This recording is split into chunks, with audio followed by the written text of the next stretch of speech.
हाय children. तो आज करते हैं पार्ट 2। आपकी जो मेंटल मैथ्स रिवीजन शीट है टर्म 3 की, उसका पार्ट 2 करते हैं। 13 सम है। 2 people share rupees 800. One of them takes 3/8 of it. How much does the other get? Children, सबसे इसमें इम्पोर्टेंट क्या है, पहले कितने रुपीज़ हैं। इसमें सबसे इम्पोर्टेंट बात जो है, आपने क्या करना है, पहले 3/8 ऑफ इट को ब्रैकेट लगाना है। अब इट क्या है, 800, कि उनमें से दोनों में से एक जने ने क्या किया, 3/8 ऑफ इट मतलब 800 ले लिया है। ठीक है, तो इसको हम पहले सॉल्व करेंगे कि 3/8 ऑफ इट क्या है, यानी 3/8 of means multiply, it is 800, cutting करो तो ये आ जाएगा ₹300। This is not the answer. ये तो है एक ने लिया है, कितना, 300। ये हमें फ्रैक्शन गिवन था 3/8 ऑफ इट, लेकिन इसके रुपीस कितने आए, 300, यानी 800 में से 300 एक जने ने लिया है ना। How much does the other get? Obviously अगर 800 में से 300 एक जने ने लिया है तो दूसरे ने क्या लिया, 800 माइनस 300 क्या आ जाएगा, 500 रुपीज। क्लियर? आपने क्या करना है, 800 में से 300 माइनस कर देना है। तो 300 आंसर मत लिखना 800 में से 300 जरूर माइनस करना है। Is that clear? तो ये जो सम है ये है सिंप्लीफाई का। इसमें हम अप्लाई करेंगे बॉडमास। बॉडमास आप सिंप्लीफिकेशन में करा है आपने। तो सबसे पहले हम सॉल्व क्या करते हैं, ब्रैकेट्स। यहाँ पे ब्रैकेट्स है, ब्रैकेट्स में कोई भी साइन दिया हो आपने पहले उसी को लगाना है। अब जैसे हम इन जनरल जब डमास लगाते थे पहले डिवाइड करते थे फिर मल्टीप्लाई, नो, जब ब्रैकेट्स गिवन हो चाहे उसमें प्लस दिया हो आपने पहले ब्रैकेट को सॉल्व करना है। तो हम ब्रैकेट को सॉल्व करते हैं तो ये आ जाएगा 80 प्लस, जब हम 93 को 3 से डिवाइड करेंगे ना तो ये आएगा 31। ठीक है, उसके बाद प्लस 7 ये वाला माइनस, अब फिर से ब्रैकेट सॉल्व करते हैं, 20 इंटू 5 इज 100। ठीक है, तो ऑल एंड ऑल ब्रैकेट के अंदर चाहे प्लस माइनस हो, पहले ब्रैकेट को सॉल्व करो। हमने कर लिया, उसके बाद टिक लगाओ प्लस वंस पे, क्योंकि अब ना तो डिवाइड है ना मल्टीप्लाई है, एडिशन और सब्ट्रैक्शन रह गया। जितने ऐड वाले हैं उन पे टिक्स लगा दो, और तो वो ऑलरेडी इकट्ठा ही है, इन सबको हम ऐड कर देंगे तो ये आ जाएगा। आपने ऐड करके रफ में देख लेना, मैं ओरली कर रही हूँ। ये 8 यहाँ और 11, 118। इन सबको हमने प्लस किया, माइनस 100, तो ये आ जाएगा 18 आंसर। तो यहाँ फिल कर देंगे 18। Is that clear? Next sum है कि क्या ये नंबर 11 से डिविजिबल है। तो आपको रूल पता है, क्या करना है, नंबर को लिखना है और फिर हमने ऑल्टरनेट नंबर्स को किस तरह से एरो लगाना, हॉपिंग कैसे करनी। 9 का ऑल्टरनेट नंबर होगा 1, वही इस 1 का होगा 6, उसके बाद कोई नहीं है। अब 8 का होगा 7 और 7 का होगा 1। तो हम यहाँ पे ऑल्टरनेट नंबर्स यहाँ सामने लिख देते हैं। 9 + 1 9, ये वाला +1, उसके बाद +6, इन सब का टोटल आ गया 16। और ये वाले ऑल्टरनेट नंबर्स हैं 8 प्लस ये वाला 7 प्लस ये वाला 1, ये भी आ गया 16। और हमने अब क्या करना है, दोनों का डिफरेंस निकालना ऑल्टरनेट नंबर्स का जो टोटल आया है। 16 माइनस 16 इज इक्वल टू 0। सो अगर आपका डिफरेंस 0 आता है या 11 आता है या कोई भी नंबर डिविजिबल बाय 11 आ जाए तो येस, इसका मतलब 0 आ गया। तो यहाँ पे आंसर क्या आ जाएगा, सिंपल येस। तो आपने एग्जाम में सिंपल आंसर येस लिखना है, ये सारा आपने रफ में करना है। क्लियर? नेक्स्ट देखो, find the perimeter of a square whose each side is 3/20 of a metre. अब इसमें सबसे इंपॉर्टेंट ये है 3/20 ऑफ अ मीटर। इसको ब्रैकेट लगा दो सबसे पहले। अब इस ब्रैकेट को हम सॉल्व करते हैं। 3/20 ये रफ में करना, मेरे पास स्पेस नहीं है तो आप रफ में करना। Of means multiply. अब आंसर देखो सेंटीमीटर में, हमें इस मीटर को किस में चेंज करना है, सेंटीमीटर में। 1 मीटर में 100 सेंटीमीटर होते हैं, तो हम यहाँ पे लिखेंगे 100 सेंटीमीटर। अब कटिंग करेंगे 10 का टेबल, फिर लगेगा 2 का टेबल, तो ये 3 इंटू ये 5, ये आ जाएगा 15 centimetre. All in all find the perimeter of a square whose each side is, आपने ब्रैकेट सॉल्व कर दी तो इसका आंसर क्या आ गया, 15 सेंटीमीटर आ गया ना। इसका आंसर 15 सेंटीमीटर, लेकिन इसका ये आंसर नहीं है। अब सॉल्व करना है कि हमने पहले ब्रैकेट सॉल्व की, उसके बाद पेरीमीटर ऑफ स्क्वायर निकालना है। और पेरीमीटर ऑफ स्क्वायर निकालने का फॉर्मूला क्या होता है? 4 इंटू साइड। ये याद रखना है आपने, 4 इंटू साइड। और अगर एरिया हो तो side into side, side square होता है। तो हमारे पास अब साइड कितनी निकल आई है? 15 सेंटीमीटर, यानी 4 इंटू 15 क्या आ जाएगा? 60 सेंटीमीटर। ये आपका आंसर आ जाएगा। क्लियर?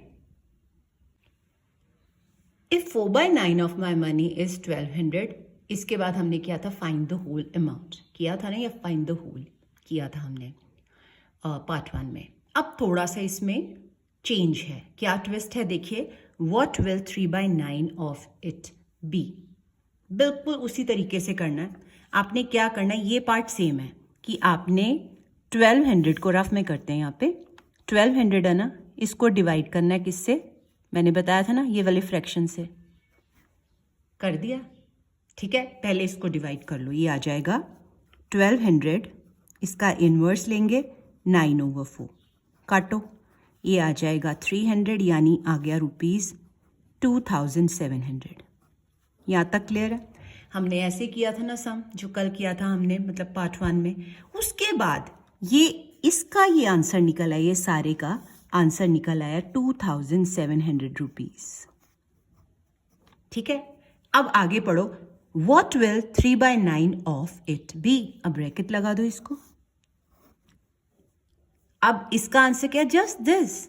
क्या? देखो, 3/9 ऑफ मीन्स मल्टीप्लाई, इट जो हमने अभी निकाला यानी 2700। समझ आ गई? 2 पार्ट्स है, फर्स्ट पार्ट ये है, सेकंड पार्ट ये है। काटेंगे 1 ज़ा 3 ज़ा, फिर 1 ज़ा, और ये आ जाएगा 900। तो ये 1 900 से मल्टीप्लाई किया तो आंसर क्या आ जाएगा? 900। इजी। तो प्राइम फैक्टर्स निकालने हैं आपको। प्राइम नंबर्स याद होने चाहिए 1 से लेके 100 तक। ठीक है, प्राइम फैक्टर्स ऑफ 912 निकाल लेते हैं, कोई बात नहीं। लंबा सम है, डजंट मैटर, घबराना नहीं है, यू नो हाउ टू। तो कुछ भी समझ नहीं आए ना तो आपने 2 से कर देना। ठीक है, आपको अगर 3 लग रहा है तो आप 3 से भी कर सकते हो, बोथ आर करेक्ट। ठीक है, अब मेरे को साफ नज़र आ रहा है, अगर मैं डिजिट्स को ऐड करती हूँ तो 9 + 1 10 + 2 12, 3 से कट रहा है। आप 3 से कर सकते हो, 2 से भी कर सकते हो, तो मैं तो 3 से कर रही हूँ। आपको एक्चुअली डिवाइड करना पड़ेगा। 912 को 3 से जब आप डिवाइड करोगे ना तो ये आ जाएगा 304। ओके, उसके बाद जब कुछ समझ नहीं आया मैंने 2 से कर दिया। ठीक है, पहले 1, फिर 5, फिर 2। अब फिर मेरे को नज़र आ रहा है 2, देखो लास्ट में 4 है, यहाँ 2 है, ये फिर 2 पे जाएगा, ये आ जाएगा 76। आपने ये डिवाइड करके देखना, मैं तो ओरली कर सकती हूँ। ठीक है, फिर 2 का टेबल 3 पे और 8 पे, फिर से 2 का टेबल देखो 19, उसके बाद 19 इज ऑल्सो प्राइम नंबर, तो 19 1 आ जाए तो गेम ओवर। तो हमारे प्राइम फैक्टर्स कौन कौन से हो गए? 3 into 2 into 2 into 2 into 2 into 19। Exam में इतना बड़ा नहीं आएगा, but you should know how to do that. तो प्राइम नंबर्स आपने लर्न कर लेने हैं। ठीक है, उसके बाद if 1 kilogram of sweets cost ₹500, what will 2/5 of it cost? अब 1 का है, यूनिटरी मेथड लगाओ। 1 का है, मैंने बताया था किसी और का निकालना, सिंपली मल्टीप्लाई करना है। तो हमने क्या करना है, 2/5, वैसे भी लिखा हुआ 2/5 ऑफ इट, इसी को हम सॉल्व करते, ब्रैकेट लगा लो। 2/5 ऑफ मीन्स मल्टीप्लाई, इट क्या है 500, कटिंग करो, सो सिंपल 1 ज़ा, तो ये है 2 इंटू 100 यानी ₹200। So easy. तो यूनिटरी मेथड है, 1 का गिवन है, कोई और नंबर गिवन हो तो मल्टीप्लाई करते हैं। वैसे हमें इक्वेशन उन्होंने दी हुई 2/5 ऑफ इट इज 500, कटिंग करो और आंसर निकाल लो। How many scores in 940 units? Children, आपको पता है कि 1 स्कोर में कितने यूनिट होते हैं? 1 स्कोर में कितने होते हैं? 20 units. Okay, 20 units. Children mind it, अगर मैं बोलूँ 1 स्कोर में 20 यूनिट्स होते हैं तो 20 यूनिट से कितना स्कोर बनता है? जस्ट द रिवर्स, उल्टा हो जाता है ना, कि 20 यूनिट्स में 1 स्कोर बनता है। तो यहाँ पे भी हमारा कुछ ऐसा ही सिस्टम है कि अगर हमसे पूछा जाए कि 1 स्क्वायर में कितने यूनिट है तो आप मल्टीप्लाई कर दोगे। जैसे सपोज आपसे पूछा 2 स्क्वायर में, तो आप 2 को 20 से, 3 होगा तो 3 इंटू 20, बट यहाँ पे उल्टा है, यूनिट्स का स्क्वायर्स में पूछा है तो साइन भी उल्टा हो जाएगा, यानी डिवाइड करेंगे। ये जो यूनिट्स है ना 940 है ना, इसको डिवाइड कर देंगे 20 के साथ, क्योंकि 1 स्क्वायर में 20 यूनिट होते हैं। सबसे पहले 0 को 0 के साथ काटो, डिवीजन में हम 0 को 0 के साथ कट कर सकते हैं। 94 को जब आप 2 से डिवाइड करोगे ना तो ये आ जाएगा 47, तो हमारा आंसर क्या आ जाएगा 47 स्क्वायर्स। So easy. 21 सम भी मिलता जुलता है, हाउ मेनी स्क्वायर्स ही पूछा है, इसका मतलब हमने डिवाइडेड बाय 20 ही करना है। पता लग गया ना क्यों। अब पहले ना 20 डजन को चेंज कर दो यूनिट्स में, आपके लिए इजी हो जाएगा, अदरवाइज करना बहुत मुश्किल है। तो सबसे पहले जब आप 20 को 1 डजन में कितने यूनिट 12 होते हैं ना, तो आप यूनिट्स में चेंज करो, मल्टीप्लाई बाय 12, ये आ जाएगा 240 यूनिट्स। अब ध्यान से सुनो, सेम सम बन गया ना ये वाला, ये क्या बन गया 240 यूनिट्स। अब तो आप कर सकते हो ना। अब आप कहोगे मैम यहाँ पे मल्टीप्लाई क्यों किया, सेम वही बात कि 1 डजन में 12 यूनिट्स होते हैं, तो 20 डजन में कितने होंगे 20 इंटू 12। अगर यूनिट्स का डजन में पूछा होता तो हम डिवाइड कर देते, ठीक है ना। तो ये सम सेम बन गया। अब हमने क्या करना है, 240 को 20 के साथ डिवाइड कर देना, 0 के साथ 0 कट करो, 24 को 2 से डिवाइड करो, तो आपका आंसर आ जाएगा 12 स्क्वायर्स। बिल्कुल इसकी तरह। क्लियर हो गए दोनों सम्स, ठीक है। 22nd सम है largest 5 digit number ending in 7। Children, इसमें सबसे पहले आपने 5 डिजिट लार्जेस्ट नंबर लिखना है, वो है 99,999। पता है ना सबको कि 5 डिजिट लार्जेस्ट हमारा नंबर कौन सा होता है ये। अब सिंपल, ये लार्जेस्ट है और इसमें हमारे पास लास्ट डिजिट क्या है 9, ठीक है ना। तो हमें पूछा है एंडिंग इन 7, सिंपली इस 9 को काटो और 7 लिख दो, तो आपका नंबर क्या बन जाएगा 99,997। अगर पूछा होता largest 5 digit number ending in 5, तो 9 की जगह 5 आ जाता। अगर 4 लिखा होता तो 4 आ जाता। तो घबराना नहीं, इस तरह से करना, ओके। उसके बाद find the product of all the even numbers between 7 and 12। सबसे पहले इवन नंबर्स जो हैं 7 से 12 के बीच में लिखने हमने, बिटवीन पूछा है, not starting from this and that. तो 7 तो और 12 को नहीं लेना, उसके बीच में 8 है इवन नंबर, उसको मल्टीप्लाई करना, 9 नहीं है 10 है, उसके बाद 11 नहीं है, 12 भी हमने नहीं लिखना। तो इसका मतलब सिर्फ हम लिखेंगे कहाँ तक 7 और 12 के बीच में, यानी पहले आएगा 8, 9 नहीं है, 10 आएगा, 11 भी नहीं आएगा। सिंपल है। तो आपने इस 12 को नहीं लेना क्योंकि बिटवीन पूछा है 7 और 12 के बीच में, तो ये सिंपल क्या आ जाएगा 8 इंटू 10 यानी कि 80। Is that clear? और हमने नहीं लेना है कोई। क्लियर हो गया?